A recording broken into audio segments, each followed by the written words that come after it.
Souvent on pense que les élèves qui sont premiers de classe et qui ont de super bonnes notes dans presque toutes les matières, ce sont des génies, qu'ils ont un QI bien supérieur à la moyenne, qu'ils ont un don pour l'apprentissage ou quelque chose comme ça. Mais en réalité, la grande majorité d'entre eux n'ont aucun avantage au niveau de leur capacité intellectuelle par rapport aux autres étudiants. En revanche, ce qu'ils ont, c'est une bonne méthode d'apprentissage et d'organisation. Et c'est cette méthode d'apprentissage et d'organisation qui leur permet d'avoir de si bonnes notes. Et en ce qui me concerne, je t'assure que je n'ai vraiment pas un don particulier pour l'apprentissage ou que je suis plus intelligent que la moyenne. Ce que j'ai, c'est une méthode efficace qui est basée sur la logique et le fonctionnement du cerveau qui m'a permis d'obtenir mon diplôme du secondaire, c'est-à-dire l'équivalent du bac, avec une moyenne de 90% ou 18 sur 20 si tu préfères, ce qui m'a permis de me classer dans les meilleurs de mon année.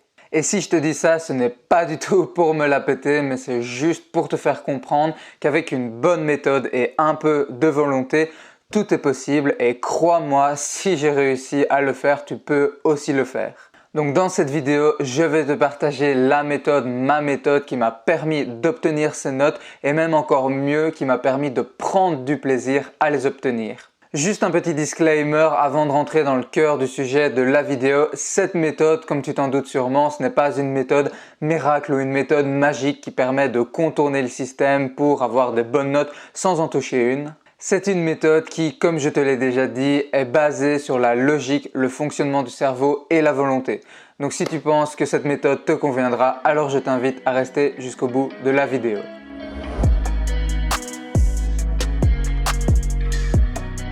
Alors pour commencer, la moitié du travail honnêtement qui m'a permis d'avoir ces notes s'est faite uniquement en cours. Car au lieu d'écouter à moitié et de discuter avec des amis, eh bien je suis concentré un maximum sur ce qu'explique le prof. Et lorsque je ne comprenais pas quelque chose, mon premier réflexe était directement de lever le doigt et de poser une question. D'ailleurs, je pense que si on fait un sondage parmi les élèves de mon année, je dois clairement être dans le top 5% de ceux qui ont le plus posé de questions. Et juste une petite parenthèse à ce sujet, n'aie pas peur du regard des autres lorsque tu poses une question. Ne te retiens pas de poser une question juste parce que tu te demandes ce que vont en penser les autres. Honnêtement, on s'en tape complètement de ce que les autres vont en penser. Ce qui compte, c'est ta compréhension du cours, de la matière qui va fortement influencer ta note finale. Rien qu'avec ça, je retenais bien certainement 50% de ce qu'on avait vu en cours et je le voyais clairement que les cours où j'étais un petit peu moins concentré, où je faisais un petit peu moins attention à ce que le prof expliquait, eh bien je retenais beaucoup moins de ce qui avait été dit en cours. Et lorsqu'il y a des exercices à faire en cours, fais-les et fais-les en te concentrant, en n'hésitant pas à demander de l'aide, que ce soit au prof ou à d'autres élèves qui eux ont compris l'exercice si tu bloques sur quelque chose. Vraiment, une des pires habitudes à prendre si tu veux avoir de bonnes notes, c'est de passer tous les exercices que tu n'arrives pas à faire en te disant que c'est pas grave si j'arrive pas à faire cet exercice-là. Sauf qu'au final, les exercices que tu n'arrives pas à faire s'accumulent et souvent à l'interro ou à l'examen, tu te retrouves avec un paquet d'exercices que tu n'arrives pas à faire. Bref, plus tu participes et plus tu es concentré en cours, plus la quantité de matière que tu retiendras directement du premier coup en sortant du cours sera importante et ce pour une raison toute simple, tu auras compris la majorité de la matière.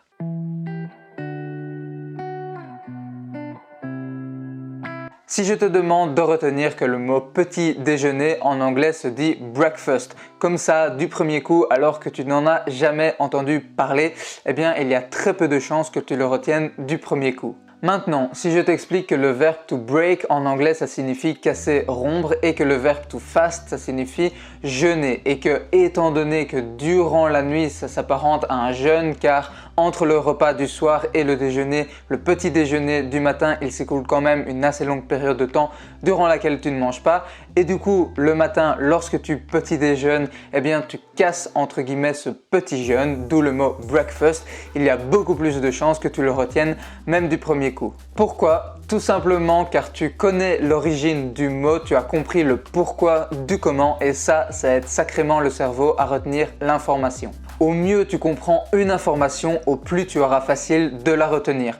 Par exemple, dans mon cas personnel, j'ai quand même pas mal galéré cette année avec les mathématiques.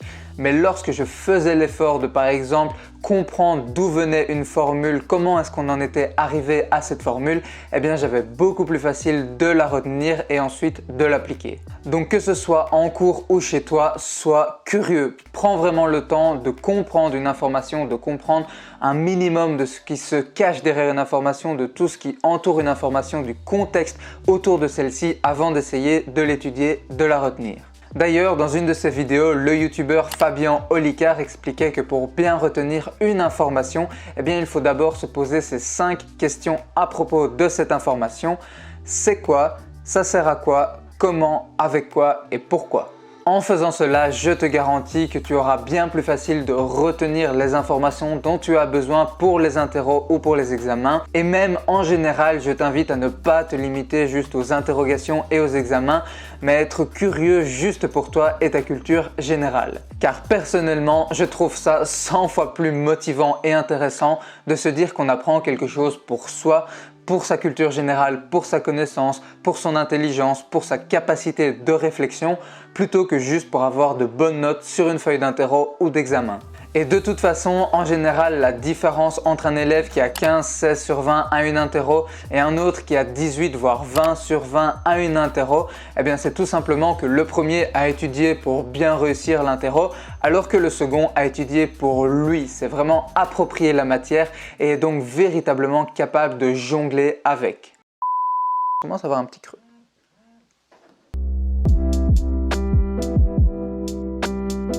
Une fois que tu as bien écouté en cours et que tu as donc retenu plus ou moins la moitié de ce que tu as vu en cours, que tu as fait l'effort de comprendre un minimum ce qui se cache derrière la matière, de comprendre la matière en question, eh bien la dernière étape, ça reste de la réviser et ce régulièrement. Si tu t'intéresses au sujet de l'apprentissage et de la mémorisation, tu as déjà certainement entendu parler de la courbe de l'oubli qui montre tout simplement que si tu ne pousses pas ton cerveau à retenir une information, eh bien il va tout simplement l'oublier. Mais plus tu repasses sur l'information en question, plus tu as de chances de la retenir sur le long terme. Et ça a même été expliqué scientifiquement, tout simplement par le fait que plus tu repasses sur une information, plus ton cerveau va créer de connexions neuronales liées à cette information, ce qui fait que tu auras de plus en plus facile à retenir et tu le retiendras de plus en plus longtemps. C'est un petit peu comme un sentier, un chemin de terre. Plus on passe dessus, plus le chemin se distingue clairement et a de chances de rester pour longtemps.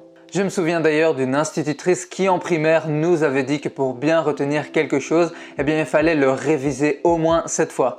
Alors je te garantis que sur le moment même, je l'avais prise pour une grosse folle, mais 10 ans après, je me rends compte qu'elle avait quand même bien raison.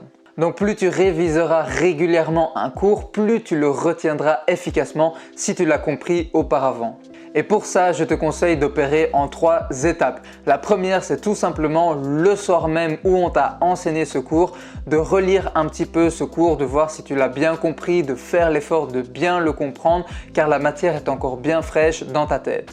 La deuxième étape, c'est de l'étudier quelques jours plus tard avec la méthode qui fonctionne le mieux pour toi. Donc que ce soit d'écrire, de répéter à voix haute, les flashcards, les mind maps, etc.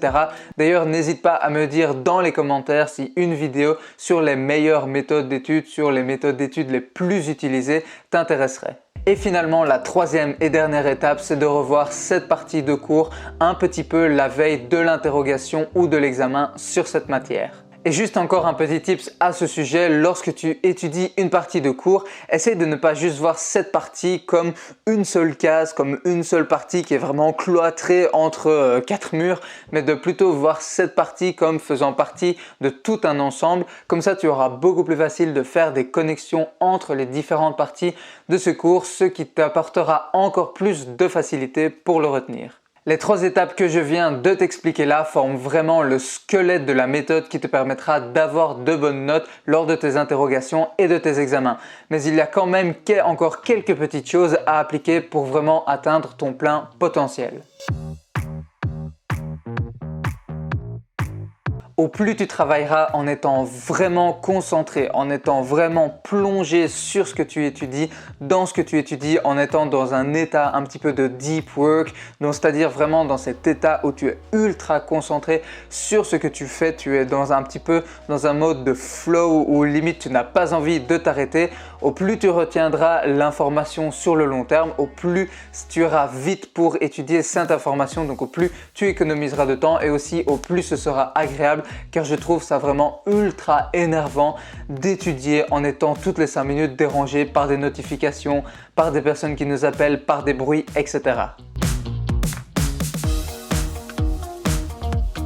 Le cerveau ne sait pas rester ultra concentré indéfiniment. C'est bien plus productif de faire par exemple 25 minutes de travail profond puis 5 minutes de pause ou bien 1 heure de travail profond puis 10-15 minutes de pause que d'essayer de rester concentré sans faire de pause un maximum de temps, car tout simplement ton cerveau ne va pas tenir le coup et ta concentration, ta productivité va dégringoler à vue d'œil. Même si tu connais ta matière sur le bout des doigts, si tu stresses complètement et tu perds tous tes moyens à l'interro ou à l'examen, tu risques de ne pas avoir de très bons points. Donc lorsque tu arrives devant ta feuille d'interro ou d'examen, déstresse un coup et confiance en toi. Si tu connais et comprends ta matière, il n'y a aucune raison que ça se passe mal. Ne stresse pas si tu ne comprends pas une question du premier coup. C'est normal, certaines questions demandent un petit peu de réflexion. Et surtout, n'écoute pas avant le test ou l'examen tous les autres clampins qui disent que le test ou l'examen va être un enfer, que tout le monde va être pété, car eux, ils n'en ont pas touché une. Mais bien évidemment, pour eux, ça va être un enfer puisqu'ils n'en ont pas touché une. Mais pour toi, comme je te l'ai dit, il n'y a aucune raison que ça se passe mal. Comment veux-tu arriver à bien retenir de l'information, à être concentré et avoir de la logique si tu as une hygiène de vie pourrie? Ce n'est juste pas compatible. Fais attention à ton sommeil, car c'est pendant que tu dors que ton cerveau enregistre la majeure partie de l'information que tu as eue pendant la journée, à ton alimentation et à ta santé physique et mentale. Je te garantis qu'au mieux tu te sentiras avec toi-même, au plus tu auras facile de travailler pour les cours. L'école c'est bien, mais ça ne fait pas tout. Avoir une ou plusieurs activités en dehors des cours te permettra de vraiment te vider la tête, de faire complètement une coupure avec les cours, avec l'école, ce qui te permettra de revenir vraiment bien frais pour la suite de tes révisions ou une autre journée de cours. Honnêtement, je ne sais pas ce que je ferais si je n'avais pas le sport que je fais à chaque fois, chaque jour, en fin de journée, après une grosse journée de cours pour me vider la tête. Et honnêtement, je pense que j'aurais clairement de moins bonnes notes si je n'avais pas le sport, même si j'essayais de travailler plus, car tout simplement, je resterais toujours avec les pensées des cours et de l'école dans la tête et je ne ferais jamais de coupure. Alors que le sport, bon, je t'ai déjà fait une vidéo sur le sport, ça me permet clairement de me vider complètement la tête, de penser complètement à autre chose et de revenir ensuite pour la suite de mes révisions ou la suite de la semaine de cours vraiment beaucoup plus frais, beaucoup plus concentré et beaucoup plus serein. Je dirais même que la méthode que je t'ai expliquée dans cette vidéo avec les 3 étapes principales, écouter en cours, comprendre la matière et la réviser régulièrement, est responsable environ de 70% de ma réussite scolaire. 10 autres pourcents sont dus à ma santé, à mon hygiène de vie, etc.